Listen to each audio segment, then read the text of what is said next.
Daf. Today's daf is Tes Zayin. We are picking up on Tes Vav Amud Beis 15b, and we are picking up. We have a lot to do today.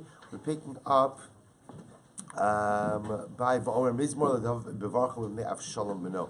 So we're picking up that is 2, 4, 6, 8, 10, 12, 14, 16, 19 lines up from the bottom. Pretty much yesterday's daf. So 19 lines up from the bottom. Tes Vav Amud Beis. So let's remember again. We're speaking about the truly dramatic and beautiful and meaningful process for expanding and dedicating the Azoros, courtyards of the Beis Hamikdash, as well as the city of Yerushalayim. So the Gemara is discussing all of the different pieces, the tfilos, the kapitlach, the karbanos that they were saying. So we spoke about Yoshe B'Seisra Elyon, chapter 91 until yesterday. Now he discusses Mizmor LeDavid Bevarcha B'Pnei Avshalom Beno. That we say the kapitel, a song of David, when he was running away from Avshalom his son. It's kapitel Nun, chapter 50. And what does he say in that kapitel? Marabut Sarai, Ad La Hashem HaYishol Amcha B'Chasech HaSelo. We say from the pasuk of Marabut Sarai, how great is my suffering, up until the pasuk of La Hashem HaYishol Amcha B'Chasech HaSelo. So why do we say this particular pasuk? Why do we say this particular kapitel? If you look at Rashi, Rashi says over here, Va'omer Hashem Marabut Sarai. So the Gemara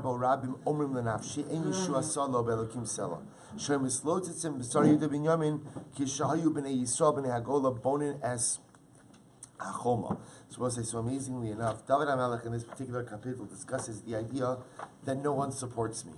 No one supports me. Everyone derides me. Everyone makes fun of me. No one supports me.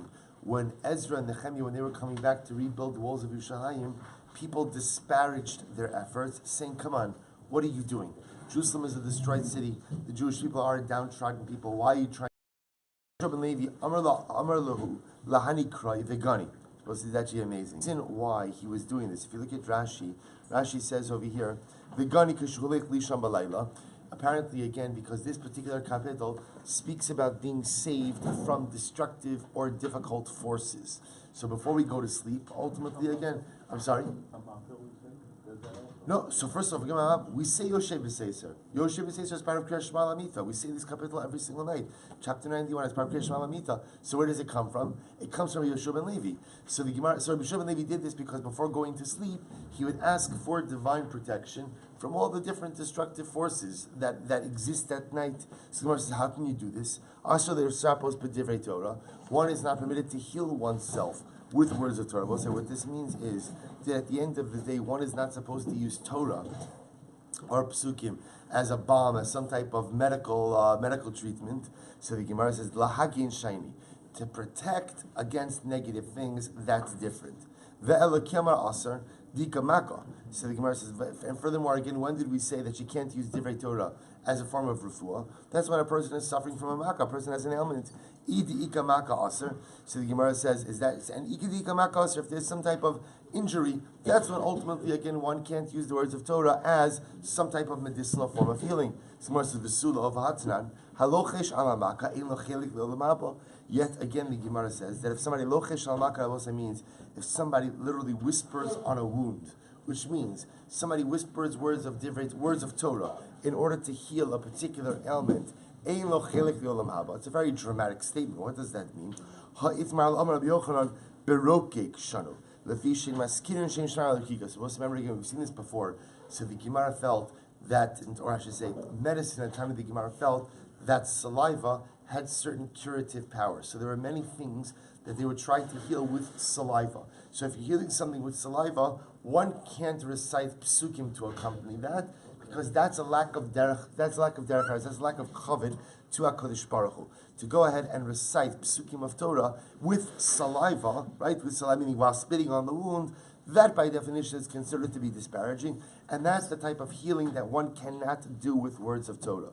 But Rabbi said to go ahead and recite words of Torah, to go ahead and recite psukim, ultimately as what? As a form of protection against negative things, that's absolutely permitted. And I will say that's why halacha l'maisa, just so you should know, we have Kriyash Shema Lamita. And when you look at Kriyash Shema Lamita, it's always interesting to see it's an incredible arrangement of a variety of different things. There's of course Shema in there. There's the Ribono Shel Olam. There's the Bracha of Hamapil. There's Yoshev B'Seiser. So you ever wonder who put all of these things together? So the simple answer is that these things were put together as a compilation of various things that are found in the Gemara. So the placement of Yoshev B'Seiser, chapter 91 in Kriyas Shema Lamita, comes from here, from Rabbi Shmuel Silber. Amazing. So the Gemara goes weiter. Beis Din Mahalchin L'Shtei Tolos Achareim. So remember again, Beis Din walks, and the Beis Din walks, this is around the area they want to consecrate, and the two Toda loaves are after them. Remember, the Beis Din Kami Toda Asli, is that to say that the Beis Din walks in front of the Toda? V'aksiv Vayilech Achareihem Hoshaya V'chatzi Sari Yehuda. So the Gemara said, 1 second, it sounds like that ultimately Hoshaya and the Sari Yehuda, this is again by Ezra, followed after the Toda, not in front of the Toda. Hachikam, this is what it means to say, Beis Din Mahalchin, Beis Din walks, Ushtei Todos Mahalchos, Beis Din Achareim. So the proper order is the Toda loaves come first, and then afterwards, ultimately again, Beis Din follows. Ketzad Mahalchos. So we'll say, how do we transport the Lachmei Toda? Or how are they carried? So the Gemara says, Rabbi Chiev, Rabbi Shem, Rabbi, Chadam Arzu Kenegedzu, the Chadam Arzu Acharzu. One says you have the two loaves right next to each other. Other says you have the two loaves, one after the other. So the Gemara says, Madam Arzu Kenegedzu. So the one who says that the two loaves are carried one next to the other, happening is Hacht Makaver Lechova. So when the Mishnah speaks about the inner loaf is a reference to the loaf that is carried closer to the wall.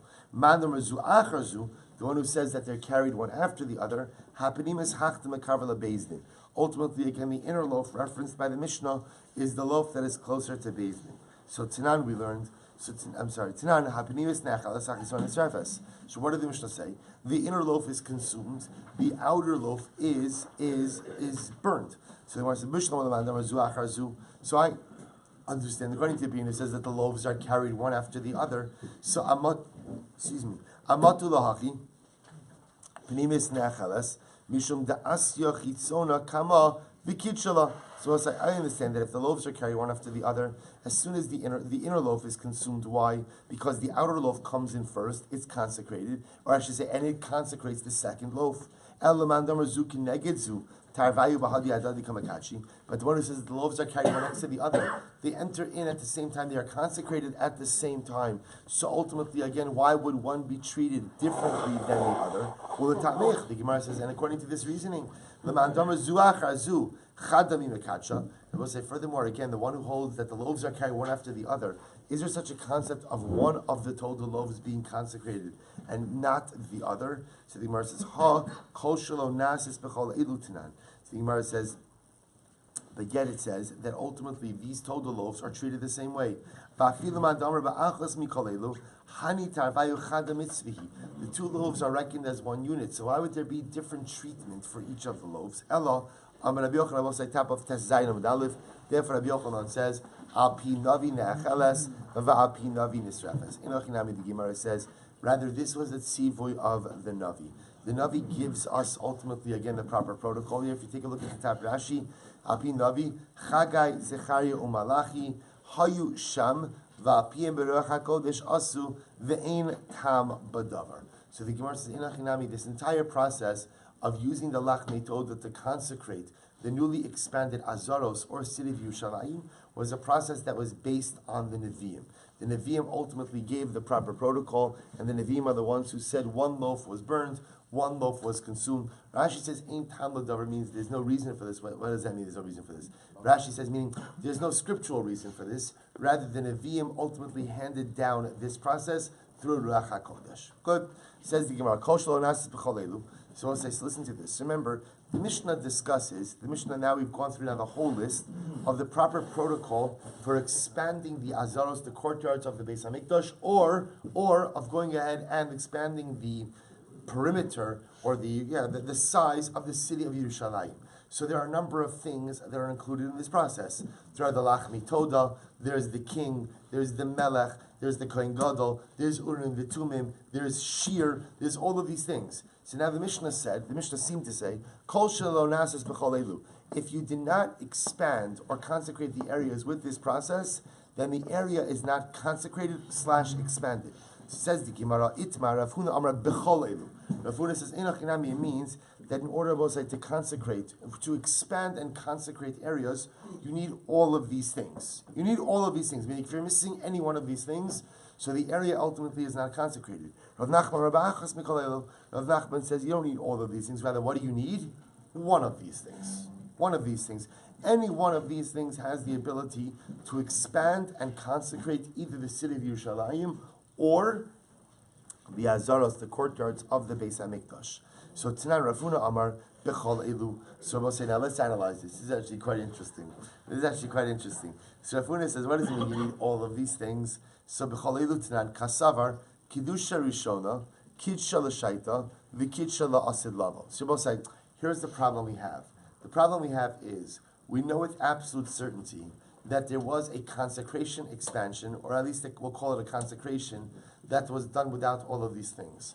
When was there a consecration that was done without all of these things? We'll say Ezra. When Ezra comes back with the wave of exiles from Bavel to rebuild the second Beis HaMikdash, to go ahead and reconsecrate the Azaros and to reconsecrate the city of Yerushalayim, there was stuff that was missing. What was missing? There was no Melech, there was no king. There was no Urim V'Tumim, right? There was no Kohen Gadol at that point in time, right? Meaning, or I should say, there was Kohen Gadol, but there weren't Urim V'Tumim. There wasn't the breastplate with the 72-letter name of HaKadosh Baruch Hu. So these things were missing. Yet Ezra does go ahead and what?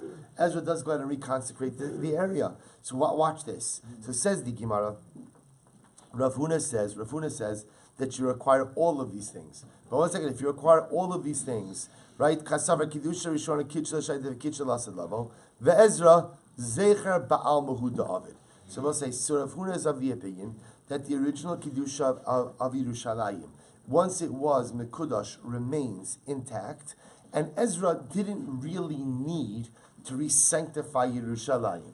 Why didn't he need to re-sanctify Yerushalayim? Because the sanctification stands. So why did he do this whole process? The truth is, it was supposed to be symbolic. It was symbolic. He didn't need to reconsecrate Yerushalayim because Yerushalayim, the Harabayis, Beis HaMikdash, was already consecrated.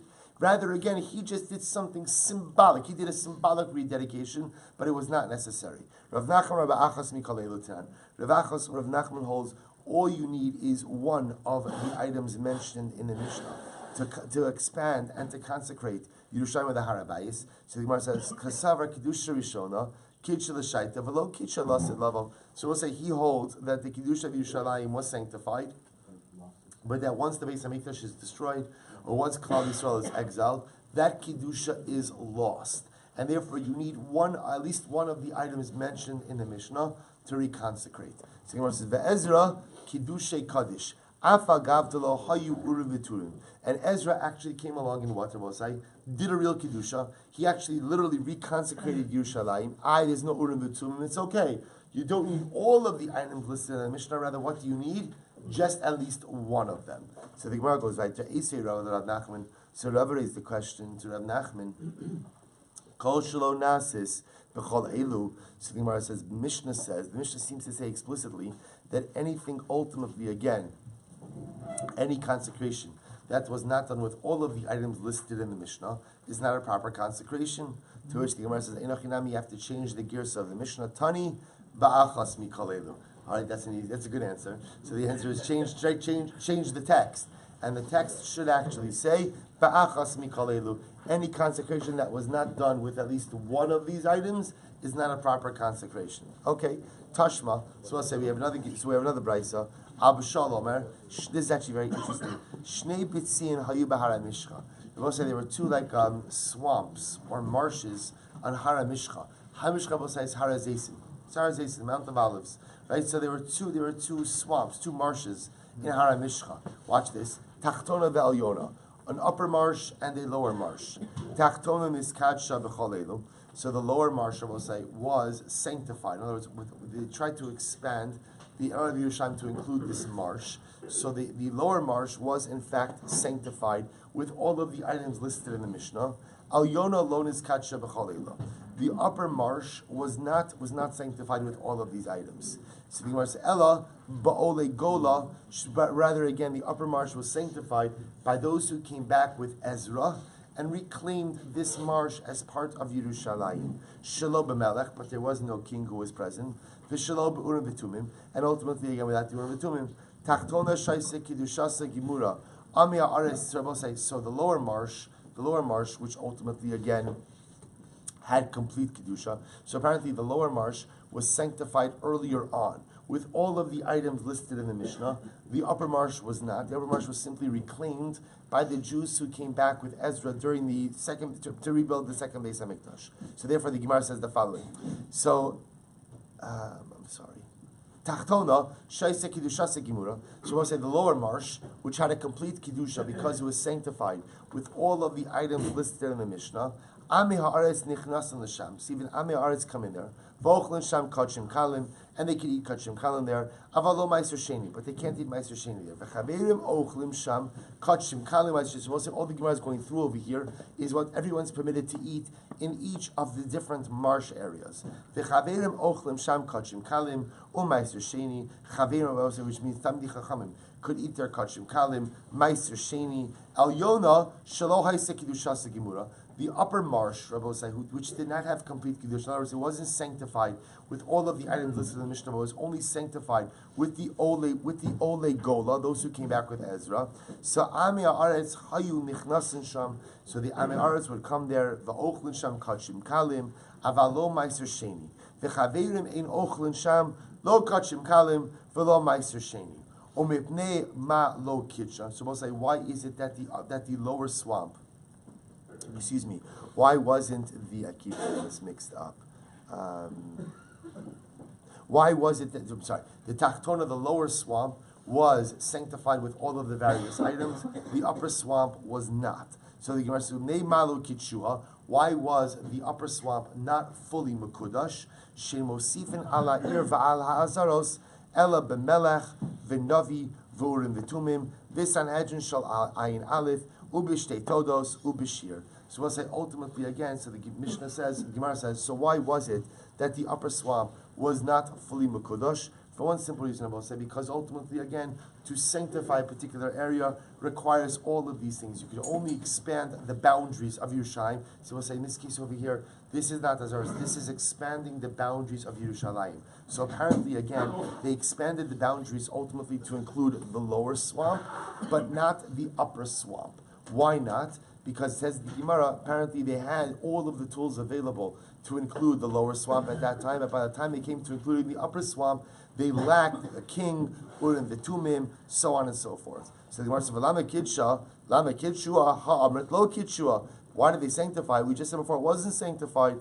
Ela lama hechnisuha. So what the Gemara is asking is the following. So what we have over here is the following. What we have over here is the lower swamp was formally recognized as part of Yerushalayim through the entire process of what we'll call territorial inclusion. So the king, the Navi, Urim v'Tumim, the Todos, the Shir, that was the. Sorry, I keep getting this mixed up. Right. So that was the lower swamp. The upper swamp was not included. So we'll say, why was the upper swamp not included? Because they didn't have at their disposal all of these items. There was no king, there was no Urim v'Tumim. So why did they even try to include the upper swamp as part of Yerushalayim at all? If the mechanisms were missing, so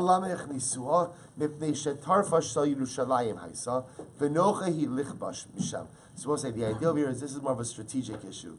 They wanted to incorporate the upper swamp into Yerushalayim. Why?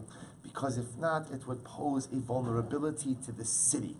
Meaning the idea is leaving the upper swamp outside of the walls would pose a strategic vulnerability to the city. So from a strategic perspective, they had to include it in the wall, even though what? It was not part of the consecrated municipality of Yerushalayim. Why? So we'll say, so this is actually an interesting idea. You had parts of Yerushalayim apparently that were part of what we'll call the general municipality without being part of the spiritual municipality. To be part of the spiritual municipality of Yerushalayim, you need what? You need this entire process. The king, the Navi, the Kohen Gadol, Urim v'Tumim, the Shtei Todos, the Shir, all these things. To be part of the general municipality, what do you need? A governmental decision to include it in the wall. So the lower swamp was Mekudash. The lower swamp was sanctified with all the different processes spelled out in the Mishnah. The upper swamp was not.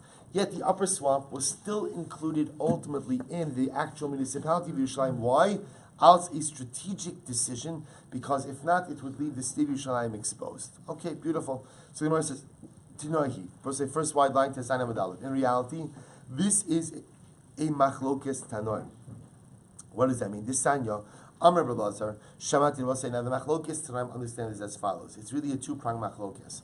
Part one is when the Mishnah discusses this list of items necessary to consecrate Yerushalayim. Are all of the items listed necessary, or just some of the items? As we're going to see, that ultimately kind of bleeds into another machlokes about the sanctity of Yerushalayim in general. Is the sanctity of Yerushalayim intact, no matter what? Or is the sanctity of Yerushalayim dependent on, again, the Beis HaMikdash, as well as the residency of Klal Yisrael in Yerushalayim as well? So the Gemara says the following: Tirahi, Shamati. This is actually amazing. Kishayubonin heichal asu kilayim leheichal ukilayim laazar. Also, when they were building the Beis HaMikdash, this is speaking about ultimately again the rebuilding of the Beis HaMikdash under Ezra. So we'll say what they did is they put up curtains. So as they're rebuilding the actual Beis HaMikdash itself, they put up curtains. Now Bepashtas, what it means is they put up curtains where the walls would be. So watch this. Asu kilayim leheichal ukilayim laazaros. So they put up walls for the actual. So they put up curtains for the walls of the actual Beis HaMikdash proper itself, as well as for the walls of the courtyards. Elos, what's the difference? Elo shebeheichal mibachutz uba'azaros bonin mibifnim. So we'll say this is amazing.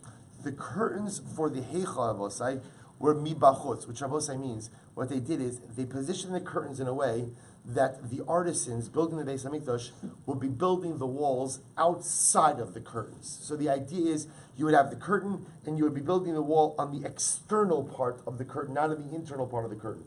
The idea being, out of respect for the Beis HaMikdash, we didn't want the artisans working on the inside of what would become the Beis HaMikdash. Rather, they built the wall outside of the curtain. So the curtain was here, the wall was, I know this doesn't help much, right? But the wall was on the outside of the curtain, so that they would be building the walls essentially from the outside of the Beis HaMikdash. However, again, uba'azaros mona b'mifnim. But for the curtains of the courtyard, that wasn't the case. In the courtyard, again, there was the curtain, and then they would put the wall on the inside of the curtain. So the artisans ultimately, again, would be building those walls from inside the courtyard itself. Rabbi Shua, Shamati Shemakriv Afa Bishain Bias. Well, so this is amazing. Rabbi Shua says, I heard that today we are permitted to offer up karbanos, even though what? There is no Beis HaMikdash. Ochlin Kadshe Kadashim Afa Bishain Kilayim. We could go ahead and eat Kadshe Kadashim, even though there are no curtains, there are no walls of the Beis HaMikdash. Kadshim Kalamaiser Sheni, Afa Bishain Choma. We could eat Kadshim Kalamaiser Sheni, even though there is no wall for Yerushalayim. Why? This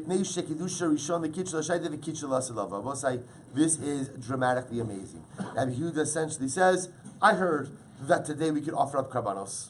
We could offer karbanos, and we could offer karbanos even in the absence of a Beis HaMikdash. Why? Why? Because the Har HaBayis Yerushalayim has eternal sanctity.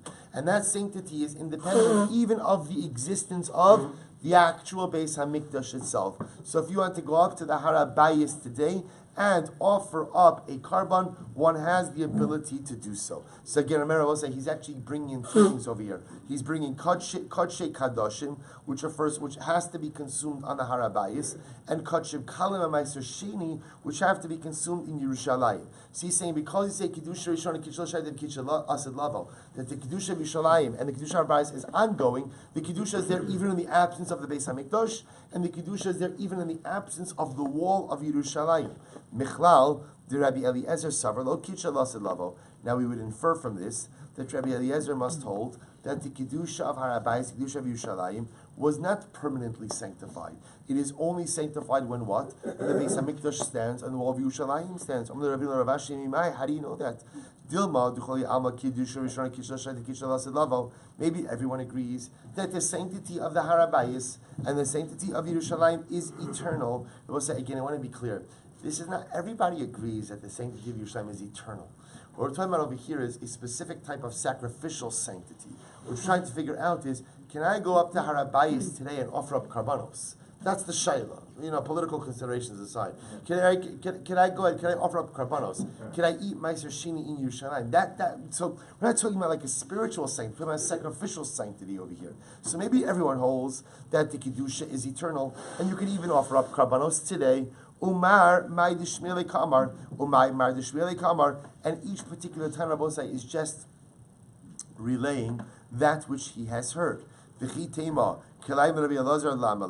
that's the case, that kedusha rishona kitchla shaita v'kitchla lasalavo, we'll say that the sanctity of the harabayis is eternal, and therefore even today you could offer up karbanos on the harabayis. Why did Rabbi Eliezer say that you should put up curtains, right? That you require kilayim? To which the Gemara answers, litzniusa ba'alma. Even if Eliezer would say that just if you're going to offer up karbanos, one should try to erect partitions, some type of curtains, in the area of the Beis Hamikdash for tznius purposes. So what does tznius purposes mean? That karbanos should be offered in some type of modest way, not just out in the open. Ela hanitanoi. Rather, Rabbi says the Gemara in the Machlokas that I'm referencing is the following tanam. This sanya, Rabbi Shmuel Silber, Lama manu chachamim es elu. Why did the chachamim Rabbi say ultimately again go ahead and recount these particular cities? We'll see which cities he's referring to. Shekeshalu b'nei agola matzu elu v'kitshum. Because ultimately again, when the Jews came back with Ezra, they found these particular cities and they sanctified them. Avarishonos batlu misha batla haaretz. But the original cities that were sanctified under Yoshua lost their sanctification when the Jews were exiled. When the Jews were exiled, what do you see from here? Alma kasavar kidusha rishona kitchla shaita velo kitcha la'asid lavo. But say, what do you see from here? It sounds like from here that at the end of the day, halacha l'maisa, once we go ahead and once the Jews were exiled, that the kedusha of the cities of Eretz Yisrael were lost, which sounds like kedusha rishona kitchla shaita velo kitcha la'asid lavo. To which the Gemara says, Ramini, or is the Kasha, Amr Bishar Yosi, Vichi Elu Bilvat Hayu, were these the only cities? Valo Kvar Nemar Shishim Ir Kol Chevel Argov, Mamleches Og Babashan, Ela Kol Arim Bitzuros Choma Gavoa, Ela Lama Manu Chacham Meselu. So we'll say there were many, many other cities in Eretz Yisrael. Why were these particular cities enumerated? Shekesha Alu B'nei Agola Matzu Elu V'Kitshum. Because when the Jews came back from Ezra, the cities listed above were cities that they came along and they consecrated. So Gemara says, Kitchum, Hashtu Amrina Lakamad, Lo Tzricha L'Kedushay. We just said before that you don't have to sanctify them because the Kedusha of Eretz Yisrael remains. Elamatzu Elu Umeno. Rather, again, they came back to these cities, and these cities were enumerated. We'll say again, this means Velo Elu Bilvad, not only these cities. Ela Kol Shetala Biyatcha Masoros Me'avosecha. Shemukefes Cholmos Yeshua Benun. Kol Mitzvos Elu Nogos Ba. Bepnei Shekedusha Rishona Kish L'Shayda V'Kish L'Asid Lavo. We'll say not only these cities. So we'll say now what the Gemara turns out is we're actually talking about something else. It's about cities that are designated as walled cities. The cities that the pasuk is referring to cities that were walled at the time of Yoshua ben Nun, and ultimately again when the Jews came back, they once again designated these cities as walled cities. Ultimately again, these cities are still considered to be walled cities, even if what? Even if they lost their walls. Why? Because Kedusha Rishon Kitchla Shayda Kitchla Lasalavo. I kashed Rabbi Shmuel Rabbi Yossi, but I will say now the problem is we have two contradictory statements of Rabbi Shmuel ben Yossi. One possibility is there are two different opinions of what Rabbi Shmuel ben Yossi said. The other possibility I will say is that one of the attributions is wrong, and in fact one of them should read Rabbi Lazar Rabbi Yossi. The Sanya Rabbi Lazar Rabbi Yossi Omer Asher Lo Choma. When the pasuk says that it has a wall, even if it doesn't have a wall now, but it had a wall before, it is considered to be a walled city. So we'll say. So now let's unravel this a little bit. So remember again. So what the Gemara seems to be saying is the following. Let's work backwards. The cities that are mentioned over here, these Shishim Ir, these 60 cities that were mentioned, and ultimately again were mentioned again, or are mentioned again by the Ole Bavel, those who came back with Ezra. So we'll say that's referring ultimately to which cities? were designated as walled cities. So obviously, again, being a walled city has a number of different halachic ramifications. The halachic ramification that the Gemara is focused on here are the laws of Bate Arichoma. Bate Arichoma means homes that are sold in walled cities have a different kind of halacha. Under normal circumstances, again, if you sell a piece of property in Eretz Yisrael, so what happens? You have the first, depending on where it is, a certain amount of time in which you have a buyback option, and the truth is you have a buyback option the entire time of Yovel, and then if you don't exercise your buyback option, what happens in Yovel? That property comes back to you. The exception to that rule is in a walled city. If you sell property in a walled city, the halacha is you have 1 year to buy it back. If you do not buy it back, it is sold for eternity and does not revert back by Yovel. Why is that? The Sefer HaChinuch comments on this and he says, walled cities were very often border cities. They were strategic cities. You don't want a lot of, changeover, right? You don't want a lot of changeover in walled cities. Why? Because the residents of the walled cities, have to know each other, have to know how to work together, and have to know the ins and outs of the cities. If you have a lot of changeover, right, then ultimately, again, that compromises not just the security integrity of the city, but the rest of Eretz Yisrael as well. So what the Gemara is saying over here is they identified the walled cities as they would come back. Of course, when we think about walled cities, we think about it more like in terms of Mikra, Megillah, or things like that, which is true as well. So principle number one that the Gemara is saying is the status of a walled city was any city that was walled at the time of Yoshua ben Nun, even if subsequently it lost its wall. It still has a designation of a walled city. But really what the sugya highlights, and again we're not going to reach resolution on it, is what's the concept? Do we say Kiddusha Rishona Kitch L'Shaita V'Kitcha Lasid Lavo? Do we say that the sanctity of Yerushalayim was sanctified at the time of the Beis Hamikdash and going forward for all eternity, or not? This seems to be the subject of a machlokes. And I will say the Rambam paskins that we say Kiddusha Rishona Kitch L'Shaita V'Kitcha Lasid Lavo, that the sanctity of Harabayis, the sanctity of Yerushalayim is still here even in the absence of the Beis Hamikdash and the absence of a wall around the city, which means on a technical level, if one wanted to offer up karbanos today, one could do so. I will say this is why we know historically there were some of the greatest rabbinic personalities, it's going to sound strange, that Dafka left Yerushalayim for Pesach, would not spend Pesach in Yerushalayim. Why not? Because they felt that since karbanos could technically be offered up today, that there would still be a chi of karban Pesach, and therefore, again, to remain in Yerushalayim without offering karban Pesach would put them in violation of the halacha. This is not the accepted mainstream view, but I'm just pointing out that halacha l'maisi, if you hold like the Rambam, Kiddusha Rishon Kitch L'Shaita Kitch L'Asam means you can offer up karbanos today, even in the absence of a Beis Hamikdash. And again, there are many different manifestations of that halacha. For our purposes also, we'll say, how do we pass in the original shaila? The original shaila was, if you want to expand and consecrate Yerushalayim or Harabayis. So the Mishnah gave us the whole list of all the different things that you need. We had Machlokes, Rav Huna, and Rav Nachman. Do you need one of these things or all of these things? The Rambam Paskin is like Rav Huna, that one requires all of these things in order to expand and consecrate any area of Yerushalayim or of the Harabayis. Good. We'll say Amud Beis. I'll have to do still. Nitma ba'azar v'nelu manitana. So we'll say back to Tumah a little bit. So remember again, in a good way. So remember again, the Mishnah then introduced us to a new concept of Tumah, which was a person becomes Tameh inside the Beis HaMikdash. See, up until now, we were always focusing on cases where a person became Tameh outside and then entered in. This is a case, ultimately, again, where the person is becoming Tameh inside.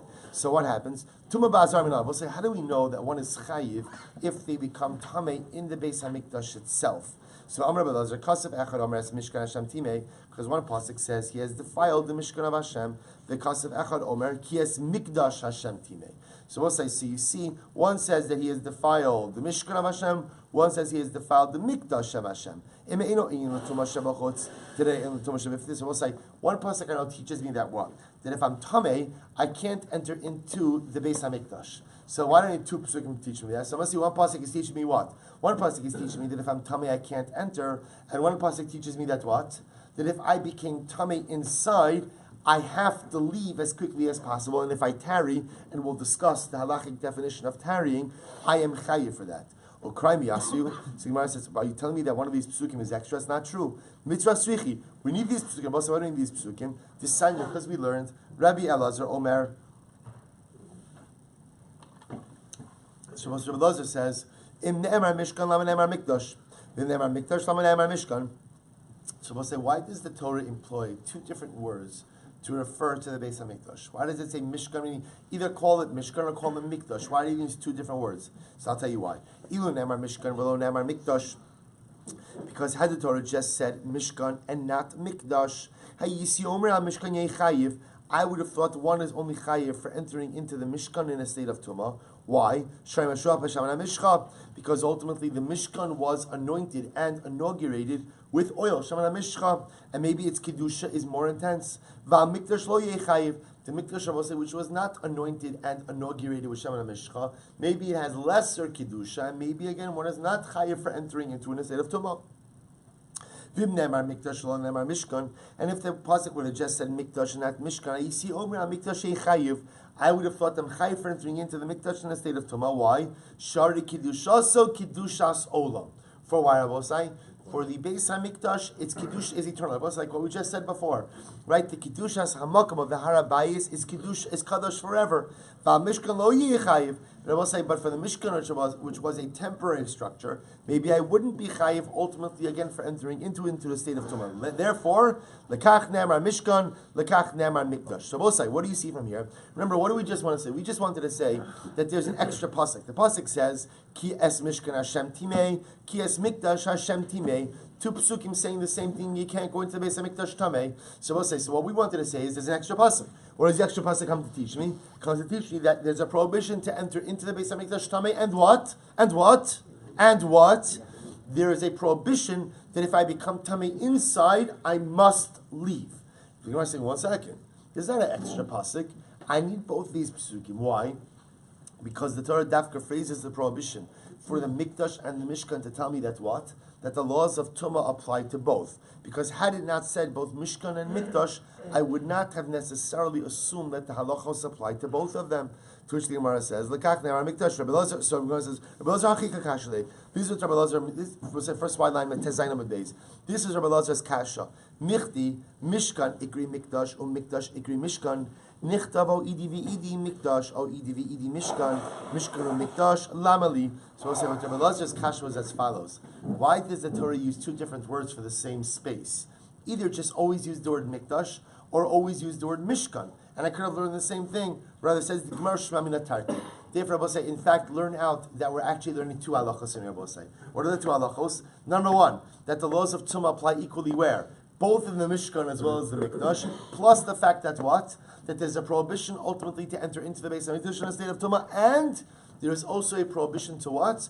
To remain in the Beis HaMikdash once one is already Tamei. So therefore we learn out both of these halachos ultimately again from these psukim. Says the Gemara. So we'll say again, want to be clear. Two halachos learned out from these seemingly repetitive psukim.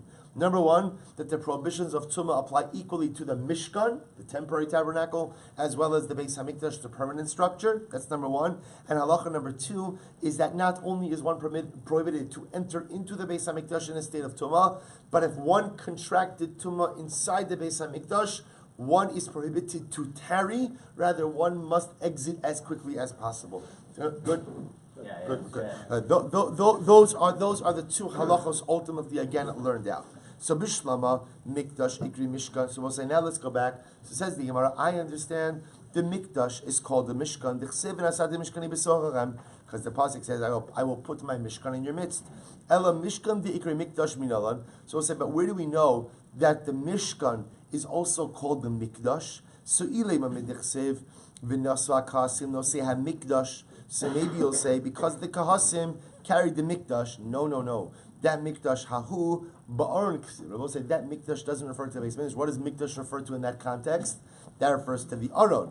Ela mehacha. Rather, it's from here. Va'asuli Mikdash v'shachanti b'socham. Make for me a Mikdash, and I will dwell in your midst. Uksiv kechol asher ani mara oscha eis tavnis hamishkan. So we'll say this is actually interesting, and it's funny that the Gemara asked this question because it seems so obvious. The Gemara says, where do we see that the Mishkan is called the Mikdash? Finally, the Gemara says, va'asuli Mikdash shachanti b'socham. See, the Havamin Rabosai is that maybe that's not a reference to the Mishkan at all. Maybe that's actually a reference to the Beis HaMikdash. Kamash Milo, no, here Mikdash is, the Mishkan is called the Mikdash. How do we know? Because right afterwards the Pasuk says, Kichol asher ani mara oscha eis tavnis hamishkan. Everything I will show you when it comes to the construction of the Mishkan. So from here you see that the Mishkan is called the Mikdash as well. Beautiful. So also remember again that the Mishnah said, if a person becomes tamei. So now here's what we know. If I become tamei inside the Mishkan, inside the Mikdash, inside the Mikdash, what's the halacha? We'll say, what's the halacha? I have to get out as quickly as possible. And if I tarry, I'm chayiv a karban. I will say, so the shaila obviously is what? How long is tarrying? How long is tarrying? So the Mishnah said, I bowed down, or I tarried the amount of time, the duration it takes to bow down. So that seems to be the definition of tarrying. So it says, when we say bowing down, it's prohibited. That's only if you bow down towards the inside, or if you bow down on both sides, facing east, facing Mizrach. You bow down facing east. West, I'm sorry, thank you. But if you bow down facing outwards, Rashi says, Mizrach, east, Rashi points out over here, Einzu ishtachaviyah. That's not called real ishtachaviyah. Excuse me. Aval ishtachavah klape chutz, shah in lo shah lo. So we'll say, Surava says the following.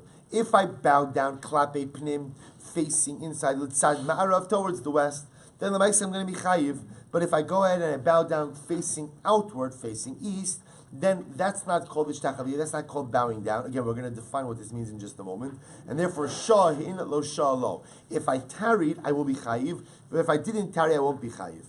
Ikud demasni la seifa. We'll say others go ahead and quote this on the seifa. Oshe shah bichtei ishtachava. If a person went ahead and tarried the amount of time it takes to bow down. Michlal dishtachava gufa ba'ishiyah. Which sounds like that even ishtachava itself, that even bowing down, I'm only chayiv what? If I bowed down and tarried as a result. Amarava, lo shanu ela sheishtachava klape chutz. So Rava says that's only true if you bow down facing, right, klape chutz, facing outward. Aval klape pnim afagav de lo shah. But ultimately, again, if I bow down facing inward, even if I didn't tarry, I'll still be chayiv. V'hachi kamar, this is what it means to say, hishtachava klape pnim. If I bow down facing inside, or I waited the amount of time that it takes to bow down, so ultimately again, if I go ahead and wait the amount of time that it takes to bow down, with this type of bowing down, even facing outward, I will be chayiv. So we'll say, what it sounds like over here is the following. If I bow down facing in, which is a form of avoda, as we'll see, a form of service, then I'm chayiv. That's automatically called tarrying. If I go ahead and I wait the amount of time that it takes to bow, either without bowing or bowing outside, then l'maisa again I'll be chayiv. So it sounds like there's three things: bowing down klapi pnim. So if I do that, I will say even if I'm a fast bower, I'm like a fast bower, right? So even if I'm a fast bower, so l'maisa again, I'm still going to be chayiv if I bow in a normative fashion. On klapi chutz, on the outside, there's some, we'll discuss what this is, there's some amount of objective time that it takes to bow. If I either tarry that amount or I bow that amount, klape chutz, I will be chayiv as well. So we'll stop over here for today. Again, obviously what we have to try to figure out is we have to quantify these amounts. But the idea is, let me just end with this piece. The idea is that Chazal recognize a person contracts tumah on the inside of the Beis Hamikdash. Obviously, I didn't plan for that. I didn't intend for that. I can't be chayiv instantaneously. Why can't I be chayiv instantaneously? Listen to this one. It's very important. Why can't I be chayiv instantaneously? Why? Because I didn't do this. Meaning, you got to give me a window. You have to give me a window to extricate myself from this circumstance. We're trying to figure out what's your window. What's your exit window? What's your exit window? So if you take advantage of the exit window, you'll be putter. If you don't take advantage of the exit window, then ultimately you'll be chayiv. So what we're trying to figure out, we're trying to define, quantify what is the exit window. Mir Hashem to be continued tomorrow.